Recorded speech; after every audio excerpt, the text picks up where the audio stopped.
तो आज जो हमारा ये कॉन्सेप्ट शुरू होता है ये है ऑब्जेक्टिव ऑफ मैनेजमेंट। आप अच्छी प्रकार से समझ सकते। इससे पहले हमने साइंस है, आर्ट्स है, मैनेजर्स के मतलब जनरली कुछ फंक्शन के बारे में बातचीत किया। आज हम करते हैं ये ऑब्जेक्टिव ऑफ मैनेजमेंट में क्या क्या आता है। तो पहले आता है कि हमारे पास जो इंडस्ट्रीज़ में जो ऑर्गेनाइजेशंस होता है, ऑर्गेनाइजेशन होते हैं, जो कोई संस्था होती है, आप पढ़े भी होंगे, कंपनियां जैसे कि एमएनसी होती है, प्राइवेट लिमिटेड होती है, पब्लिक लिमिटेड होती है, और एक जनरल छोटे मोटे लोअर मैनेजमेंट वाले जैसे कि स्मॉल कैप ऑर्गेनाइजेशंस होती है। तो इस तरह के हमारे पास ऑर्गेनाइजेबल्स ग्रुप हैं, आप देख भी सकते हैं। तो हम इसमें से समझते हैं कि आखिर कैसे हम इस मैनेजमेंट के बेसिक को समझें, कार्य को समझें, ऑब्जेक्टिव को समझें। नंबर 1, पहली बात, creation of customer, creations of customers.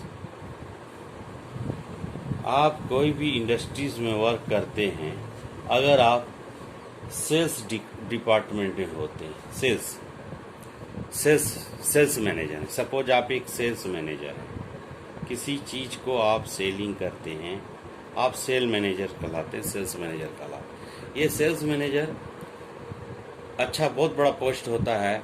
Generally इसके ही अधीन बहुत सारे मैनेजर भी आ सकते हैं सेलिंग से ही रिलेटेड। तो पहला मुख्य जो इनका उद्देश्य होता है, कस्टमर को सेटिस्फाइड करना, कस्टमर को क्रिएट करना, कस्टमर को बनाना। अगर कोई भी इंडस्ट्रीज अपने कस्टमर को अच्छी प्रकार से बनाती है तो वो उस कंपनी के लिए बहुत महत्व, क्योंकि आप बहुत कुछ प्रोडक्ट करते हैं, बनाते हैं। सपोज एक एग्जांपल, एक मोबाइल कंपनी लाखों मोबाइल बनाती है। आपको याद होगा, छोटी सी अगर एक एग्जांपल लें, अगर हम नोकिया और सैमसंग में अगर टैली करें, आप समझ जाएंगे ये क्या अंतर है, कस्टमर का क्या इफेक्ट रहा। नोकिया जब शुरू हुई थी तो आपको याद होगा उसके बहुत सारे ऐसे मॉडल्स थे, 1100, 1106, 6600, 3310, बहुत ऐसे सेट्स थे जो लोग खाली यही खरीदते थे।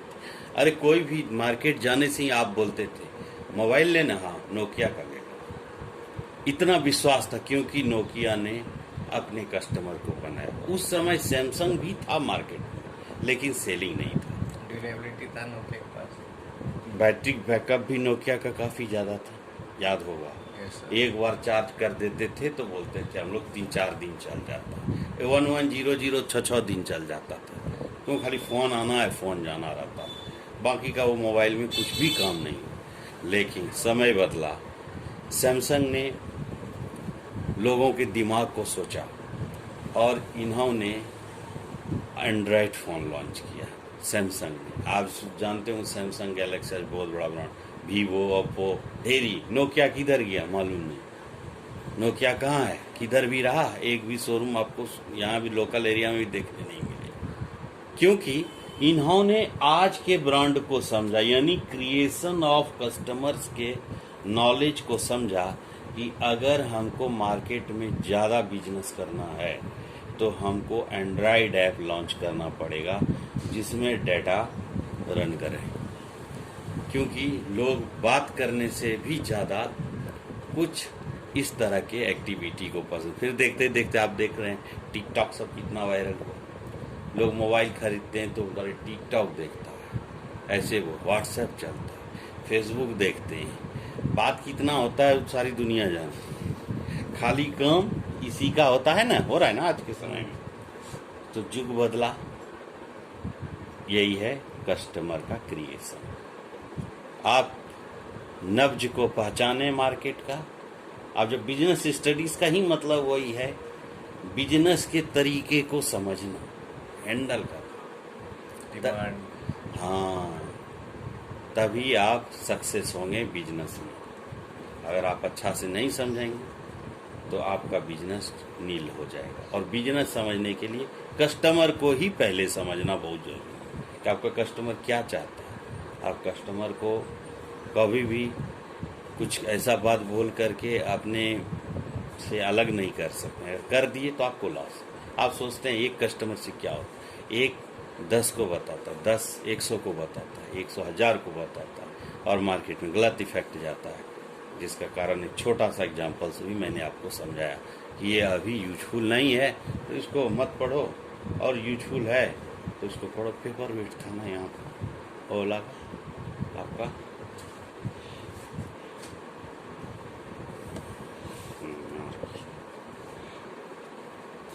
दूसरा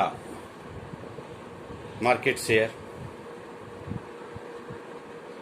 ये तो आप समझ रहे हैं कि कितना आपका मार्केट में शेयरिंग है, यानी आप जो ब्रांड सेल करते हैं वो मार्केट में उसका कितना हिस्सा आपका डील हो रहा है, यानी कितना सेलिंग्स हो रहा है, रिकवरी हो रहा है।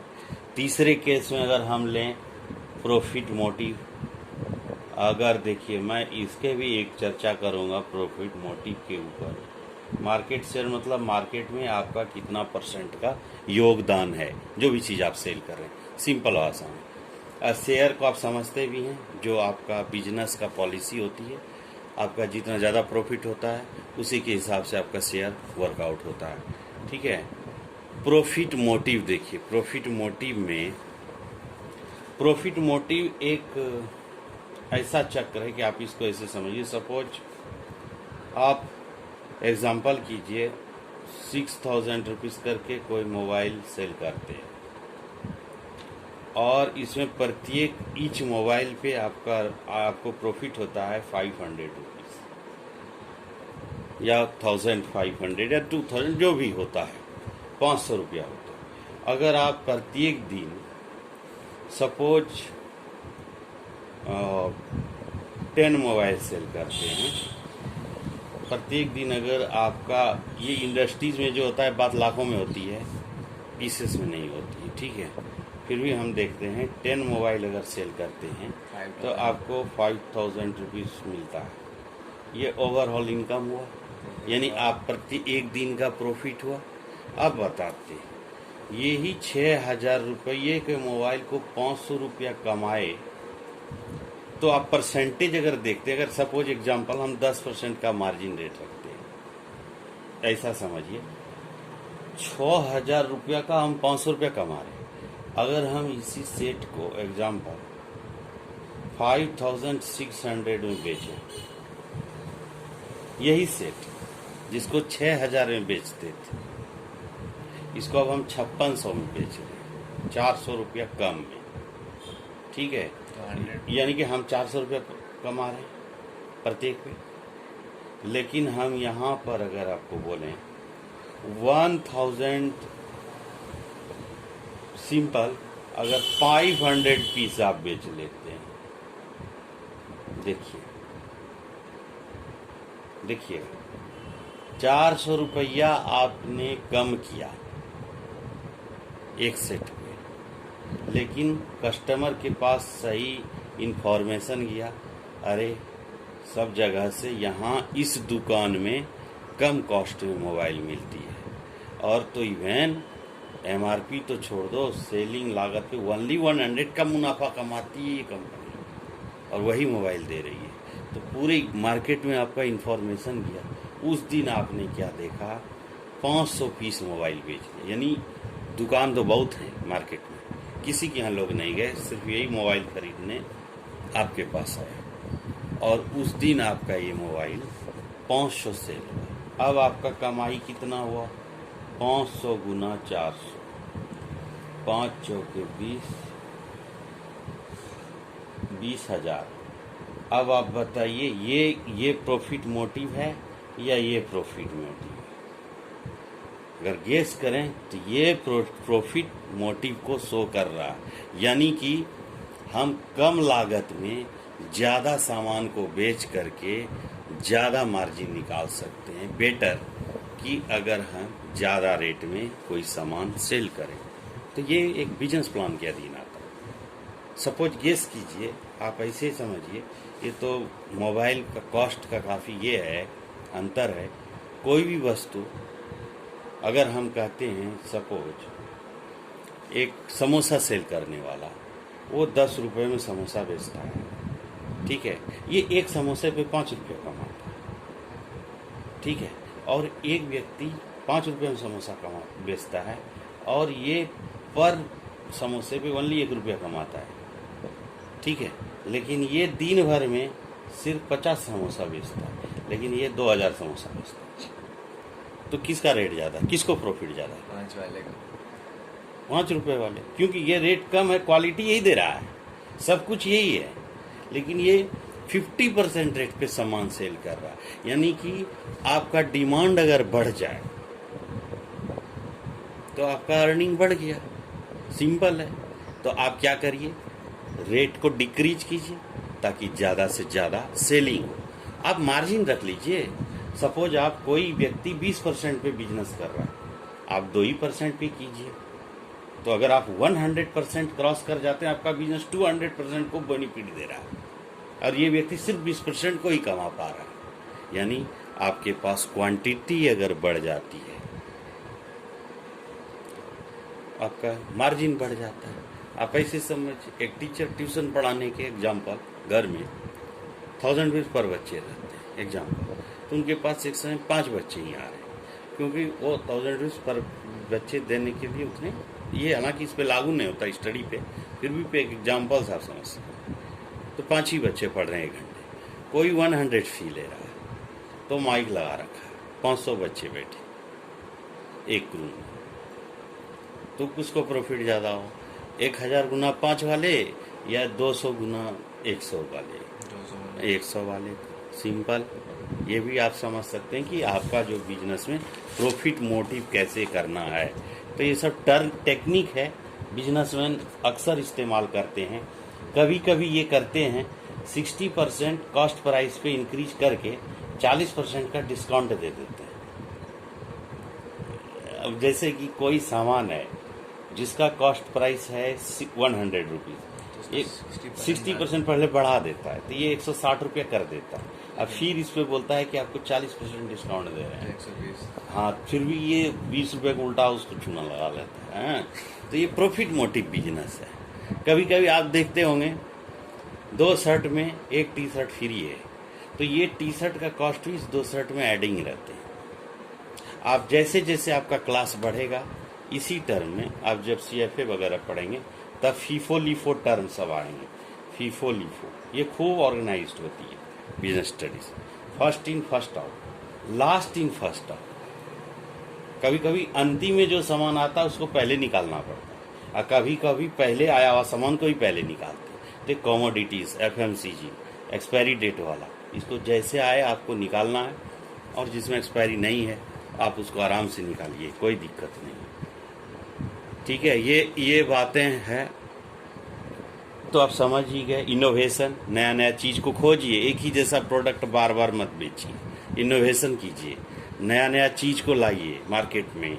मोबाइल ही है तो ब्रांड बदलते रहिए, कलर बदलिए, उसका पैनल बदलिए, उसके ऑब्जेक्टिव्स बदलिए। जैसे पहले 6 GB रैम है, 12 करिए। आप देख ही रहे मार्केट में, आप पढ़ी समझ ही रहे होंगे। पिछले साल आप जो मोबाइल खरीदे थे, वही मोबाइल अगर आप अभी खरीद रहे होंगे तो उससे कम कॉस्ट प्राइस में आपको मिल रहा होगा, और उससे बढ़िया अंदर में फीचर भी होगा। और यानी इनोवेटिव होना चाहिए, इफेक्ट, एफिशिएंसी एंड प्रोडक्टिविटी। और जो भी काम हो कम कॉस्ट में ज़्यादा से ज़्यादा काम करवाएं, और ताकि आपका ज़्यादा से ज़्यादा प्रोडक्शन बढ़ सके। Productivity is the important things of any company. आप खूब मेहनत कर रहे हैं, दिन भर आप वर्कर से काम कर रहे हैं। आप ऐसे समझ लीजिए 25 वर्कर को लेके आप गड्ढा खुदवा रहे हैं, और दिन भर 2500 वर्कर सोचते यहाँ खोदो वहाँ खोदो, खोदा उसने कहीं नहीं, दिन व्यतीत हो गया। तो आपको क्या होगा ऐसे कंडीशन में? कंपनी क्या करेगी? बोलेगी आप कैसा मैनेजर हैं, 25 लेबर का तनख्वाह मुफ्त का चला गया आज, नहीं बोलेगी। तो काम आपने करा नहीं, यानी प्रोडक्शन नहीं हुआ। प्रोडक्शन नहीं हुआ तो आपका ग्रोथ नीचे जाएगा। सोशल इसके बाद है सोशल ऑब्जेक्टिव में आप एनवायरनमेंटल एंड नेशनल ऑब्जेक्टिव्स पढ़िए। मतलब जहाँ पे आप रहते हैं वहाँ पे आपको बिजनेस उसके हिसाब से करना पड़ेगा। आप ऐसा समझ लीजिए, अगर कोई एरिया वेजिटेरियन है, आप वहाँ पे नॉनवेज की फैक्ट्री नहीं लगा सकते, क्योंकि वहाँ लोग खाएंगे नहीं और आपकी दुकान को हे नज़र से देखेंगे। जैसे हम ये चीज़ अहमदाबाद सब में देखते थे अक्सर, बहुत दूर दूर में मटन चिकन के दुकान होते हैं। मतलब जिस एरिया में लोग खाते हैं सिर्फ वही एरिया में वो मिलता है, हर जगह ये फैसिलिटी नहीं होती। काफ़ी दूर दूर जो उसको सेलिंग करता है वहीं जा कर के वो सामान सब हर जगह नहीं मिलता, बहुत उसके नियम कानून हैं। वेलफेयर स्कीम भी बहुत बड़ी चीज़ है। आपको जो टोटल अर्निंग का कुछ पैसा डोनेट भी करना है चैरिटी में, वेलफेयर फंड में, ताकि आपका दबदबा बना रहे मार्केट में। आप पढ़े भी होंगे कि अभी या रिसेंटली कोरोना वायरस को लेकर के नरेंद्र मोदी के चैरिटेबल फंड में बहुत सारे पैसे आए, जिसमें से बहुत बड़े बड़े बिजनेसमैन कंपनियों ने भी उसमें निवेश दिया। निवेश मतलब नहीं, दान दिया, कहने मतलब ताकि उसका सोशल एनवायरनमेंट भी सही हो। मतलब समाज में उसके नाम को लेकर के कोई बहम ना हो, बल्कि ये सामाजिक इंसान भी है। क्योंकि आप पहले ही पढ़ते हैं, पहले ही लाइन है, human is a social animal. आदमी एक सामाजिक प्राणी है और हम लोग समाज में रहते हैं, इसलिए वो भी करना है। कस्टमर का सेटिस्फेक्शन भी इम्पोर्टेंट है। अब आप जो कम दाम में बेच रहे, इसका मतलब 100% आप बेच देंगे तो दोबारा आपकी दुकान कभी नहीं आएगी। So here is the most motto, you have to sell the things to the customer in good way. Customer must be satisfied, otherwise your company will get harassed. Maybe within a year or 2 years it would be the close. There are a lot of company came in multimedia or BSNL types or what you are saying, BSNL, Airtel, Aircel. There are a lot of company. Aircel ही नहीं है, वो Docomo नहीं है, कितना कितना एक दूसरे से बहुत मिलते चले गए। ये नहीं था, क्या था फंडा, 20 रुपये में सिम देता हूँ, सस्ता है, 20 रुपये में सिम देता हूँ, 200 रुपये टॉक टाइम भी मिलेगा और 2 GB का डाटा भी मिलेगा। ये सारे स्कीम आते थे, एयरसेल के, डोकोमो के, ढेरी था, मेरे को उतना ध्यान भी नहीं है, बहुत सारी कंपनियाँ थी, आते थे ना ऐसे ऐसे। तो लोग क्या करते थे, खासतौर से हम स्टूडेंटों में ये चीज़ देखता था, वो हर हफ्ते में एक सिम बदल लेता था। क्यों मालूम है, वो सोचता था नया सिम खरीदेंगे तो, या नया सिम में रिचार्ज कराएंगे तो 200 लगेगा, पुराने नए सिम खरीद लो तो 20 रुपया लग रहा है, बेटर है नया सिम खरीद लो, चैटिंग मुक्त हो जाए। तो आज क्या स्थिति हो गई, सारे कंपनी कंजर्ड हो गए, मिलते चले गए, इससे उसमें उससे इसमें सब खत्म होते चला गया। इस तरह से आप देख रहे हैं आज आपके पास सिर्फ आइडिया खुद वोडाफोन में भी विलीन हो गया, आइडिया वोडाफोन हो गया या वोडाफोन आइडिया हो गया, एयरटेल बचा, BSNL है, एक रिलायंस जियो। आप ये मतलब रिलायंस जियो भी शुरू में बहुत फ्री लॉन्च किया था, जिसके कारण उनको मार्केट से काफ़ी कर्जा लेना पड़ा था और आज वो स्टेबल कर गई पुनः, कारण उसके पास कस्टमर के रेंज काफ़ी ज़्यादा थे, जिसके कारण वो स्टेबल कर। फिर भी अगर मुख्यतः आप लेते हैं, देखते हैं 2 कंपनी बची और लॉन्च हुई थी, 10 से 12 कंपनियां थी बातचीत करने वाला मोबाइल वर्जन से। इसीलिए फालतू का सेटिस्फेक्शन नहीं करेंगे आप कस्टमर को, कस्टमर आपका भाग जाएगा, अच्छा क्वालिटी नहीं देंगे। ह्यूमन वेलफेयर, वही आदमी के फ़ायदे के लिए कुछ तो चैरिटी कीजिए। यही वेलफेयर स्कीम एम्प्लॉय के लिए भी करना पड़ेगा और आदमी के लिए भी करना पड़ेगा। एम्प्लॉय मतलब जो आपके यहाँ काम करते हैं उसको आपको TDS देना है, ये EPF प्रोविडेंट फंड देना है, उसको ESI देना है, मेडिकल अलाउंस देना है, तब ना वो आपके पास जमा रहे, मेरा कंपनी मेरे बारे में सोचती है। और बेटर ह्यूमन रिलेशंस, और आपका जो रिलेशनशिप हो, आपका जो मैनेजर का जो रिलेशनशिप हो सभी व्यक्तियों के साथ, चाहे छोटा हो चाहे बड़ा हो, कोई आपको बुरा ना कहे, सारे व्यक्तियों के साथ अच्छी प्रकार हो। तो आपका ग्रोथ होगा, अन्यथा काफ़ी दिक्कत महसूस होगी। अब देखिए यही है, एक ये सारे आप इसी में पढ़ रहे हैं, नेचर ऑफ मैनेजमेंट में या ऑब्जेक्टिव ऑफ मैनेजमेंट।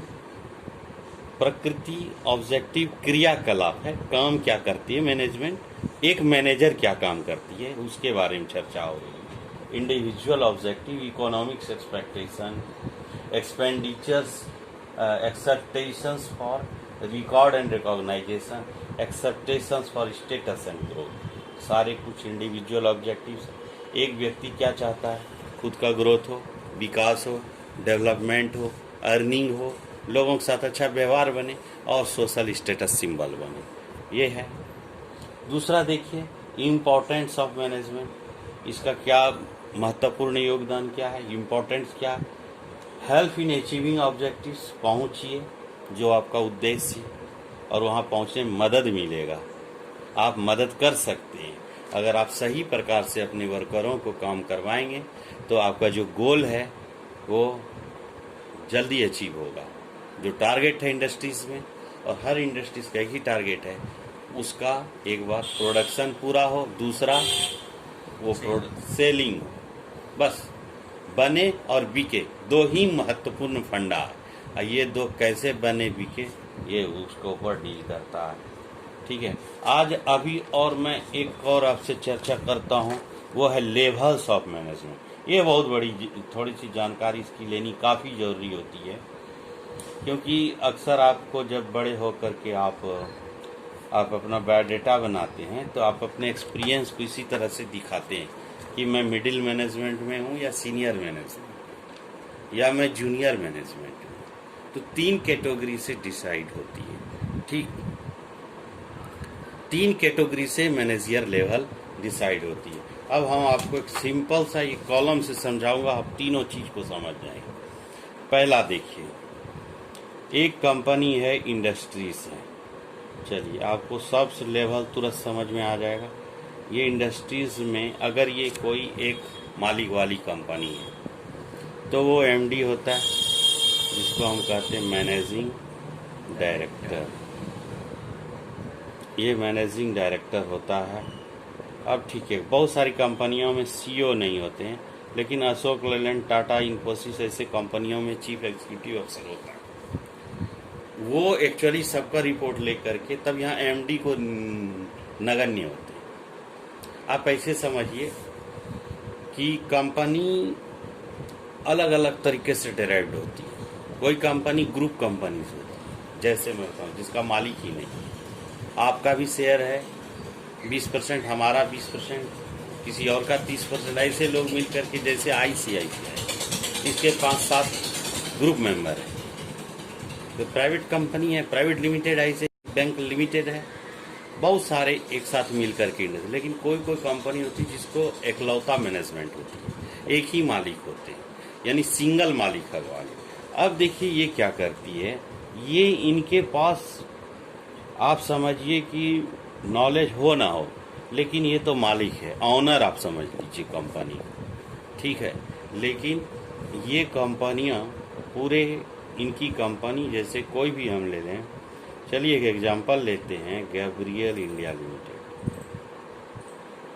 ये एक कंपनी है, गैब्रियल कंपनी है। ये लगभग 5 कंपनी है, 5 इंडस्ट्रीज हैं, 5 गो कंपनी इसी नाम के हैं। यही मालिक है, एक ही मालिक के 5 कंपनी है। पुणे नासिक में है, पुणे नासिक हाईवे रोड में है, बेंगलुरु में है, बहुत जगह है, 5 कंपनियां। अब मालिक तो कोई और है, एमडी है। ये क्या करती है, कंपनी को डील करने के लिए VP रखती है, वाइस प्रेसिडेंट भी रखती है, जैसे कि उपसभापति आपका। यहाँ पे ये क्या करती है, पहले टर्म में जनरल मैनेजर को देखिए, जिसको कहते हैं हम GM। ये देखिए जनरल मैनेजर, सामान्य मैनेजर, ठीक। अब हम नीचे से बढ़ते हैं, आपको देखिए तुरंत टर्म समझ में आए। एक कंपनी के एम्प्लॉय हैं, वर्कर है। ये वर्कर 10 वर्कर को काम करवाती है सुपरवाइजर, एक सुपरवाइजर काम करवाती है। अब ये देखिए, एक सुपरवाइजर इस 10 लोगों से काम करवाती है। ठीक, ये 10 आदमी के काम का रिकॉर्ड किसके पास? इस सुपरवाइजर के। इस तरह से 5 कंपनी में 50 मशीन है, तो कितने सुपरवाइजर हैं? 50 सुपरवाइजर है। अगर एक कंपनी में 50 सुपरवाइजर है जो 10-10 वर्कर को खटा रही है, क्योंकि एम्प्लॉय कितने हैं? 5-5 हज़ार, 10-10 हज़ार लोग खटते हैं, 1-2 लोग नहीं होते। अब देखिए, ये सुपरवाइजर इस तरह के 10 सुपरवाइजर, ठीक है, 10 सुपरवाइजर मिल के रिपोर्ट करते हैं एजीएम, ठीक है, असिस्टेंट जनरल, या कर सकते हैं ये प्रोडक्शन मैनेजर को। ठीक है, अब देखिए, ये एक लेवल से उठ कर ये सुपरवाइजर भी कहलाती, बहुत कंपनीज का नाम कोऑर्डिनेटर्स भी रखती है, देख रेख कराने वाला, बहुत कंपनी में सुपरवाइजर भी। ये 10 सुपरवाइजर अगर है तो 10 सुपरवाइजर में, एक्चुअली ये कम आंकड़ा मैं बता रहा हूँ, ये जो भी बातें होती है हज़ारों में होती है। एक सुपरवाइजर के अंदर मिनिमम 40 से 50 लोग काम करते हैं मिनिमम। इसका रिपोर्ट एजीएम को जाता है। ये कौन है? प्रोडक्शन मैनेजर जैसा है, असिस्टेंट जनरल मैनेजर। ठीक, ये कितने लोगों का ऐसा रिपोर्ट आया इनके पास? ये जितने भी सुपरवाइजर लेवल है वो सारा रिपोर्ट इनके पास है। ये इस रिपोर्ट को फिल्टर करके ये पास करती है general manager group, VP, vice president कहते हैं, वाइस प्रेसिडेंट कहते हैं।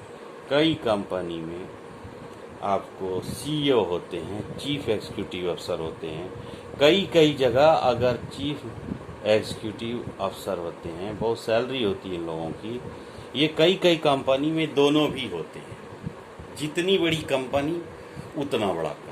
लेकिन फंडा क्या है इस 3 ग्रुप का रहने का, वो मैं बता रहा हूँ। छोटा ग्रुप, बड़ा ग्रुप, कोई कंपनी में जो सर्वप्रथम जो फर्स्ट लेवल हुआ, फर्स्ट मार्केटिंग लेवल, जिसको आप कहते हैं top level management.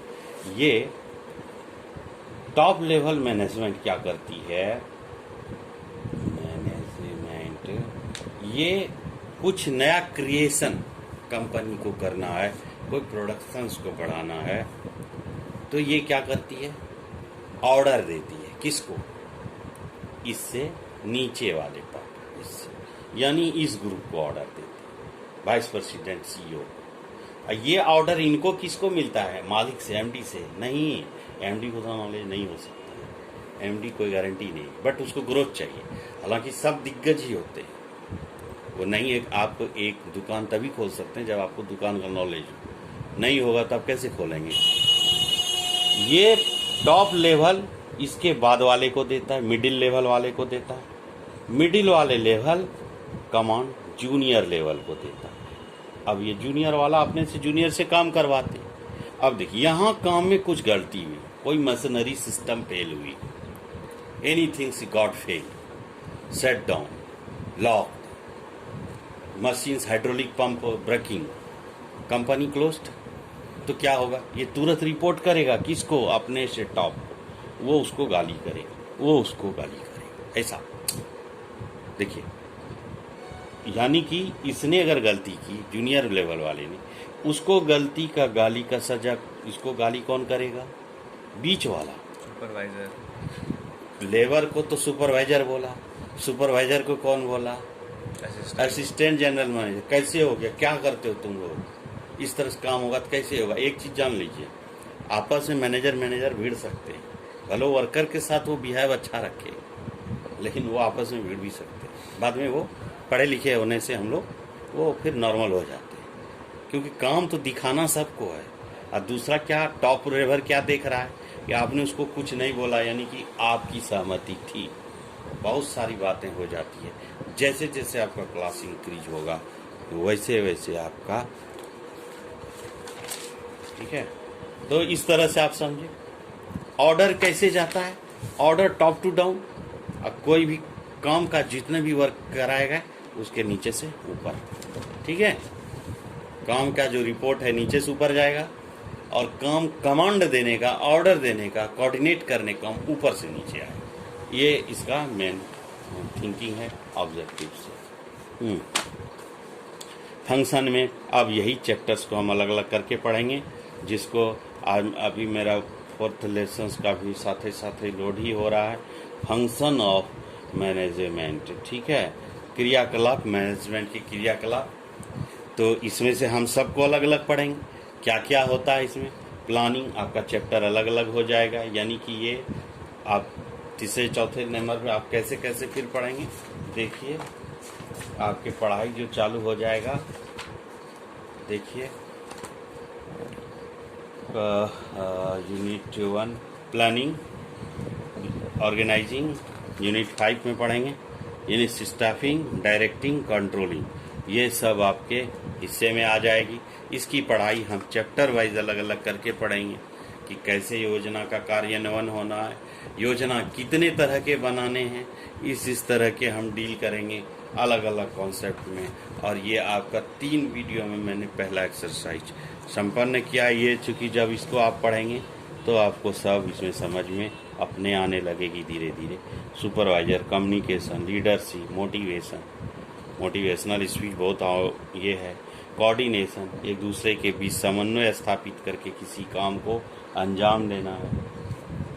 Elements of coordination में पढ़ेंगे इंटीग्रेशन, बैलेंसिंग, टाइम, तीनों चीज़ इम्पोर्टेंट है।